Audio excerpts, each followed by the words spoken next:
ഒരു ആധികാരികമായിട്ടുള്ള ഒരു psychological division വരെ കണ്ടുപിടിക്കുന്നത് സിഗ്മണ്ട് ഫ്രോയിഡ് ആണെന്ന് പറഞ്ഞു. പക്ഷേ വാസ്തവത്തിൽ അതിനു മുൻപ് തന്നെ ഇവിടെ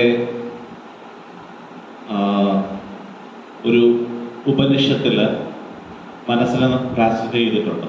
അപ്പോൾ സിഗ്മണ്ട് ഫ്രോയിഡ് മനസ്സിൽ തിരിച്ചിട്ടുള്ളത് ബോധമനസ്സ്, ഉപബോധ മനസ്സ്, അബോധ മനസ്സ്, കോൺഷ്യസ് മൈൻഡ്, പ്രീ കോൺഷ്യസ് അഥവാ സബ് കോൺഷ്യസ്, അത് കഴിഞ്ഞിട്ട് അൺകോൺഷ്യസ് മൈൻഡ് എന്നാണെങ്കിൽ മാണ്ഡൂക്യ മഹർഷി അദ്ദേഹത്തിൻ്റെ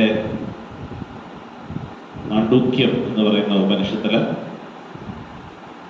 ജാഗ്രത്, സ്വപ്നം, സുഷുപ്തി, തുരീയം എന്നിങ്ങനെ മനസ്സിന്റെ 4 അവസ്ഥകൾ, ഇതിന് എത്രയോ ആയിരക്കണക്കിന് വർഷങ്ങൾക്ക് മുൻപ് രചിച്ച ഉപനിഷത്തിനകത്ത് മനസ്സിനിങ്ങനെ 4 അവസ്ഥകൾ ഉണ്ടെന്ന് പറയുന്നു. അതിൽ ഈ ജാഗ്രത അവസ്ഥയാണ് കോൺഷ്യസ് മൈൻഡ്. ജാഗ്രത്. മാണ്ഡൂക്യ മഹർഷി പറയുന്ന സ്വപ്നമാണ് സബ് കോൺഷ്യസ്, ഫ്രോയിഡിന്റെ പ്രീ കോൺഷ്യസ്.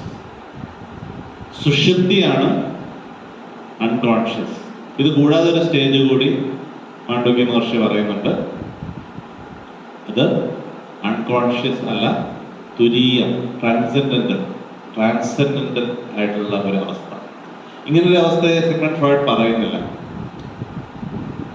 അപ്പോ ഇതിലെ തന്നെ ജാഗ്രത്, സ്വപ്നം, സ്വപ്ന ജാഗ്രത് എന്നൊക്കെ പറഞ്ഞ് ഇതിനകത്ത് പിന്നെ വകഭേദങ്ങളും ഉപനിഷത്ത് ഋഷിമാർ കണ്ടുപിടിച്ചിട്ടുണ്ട്.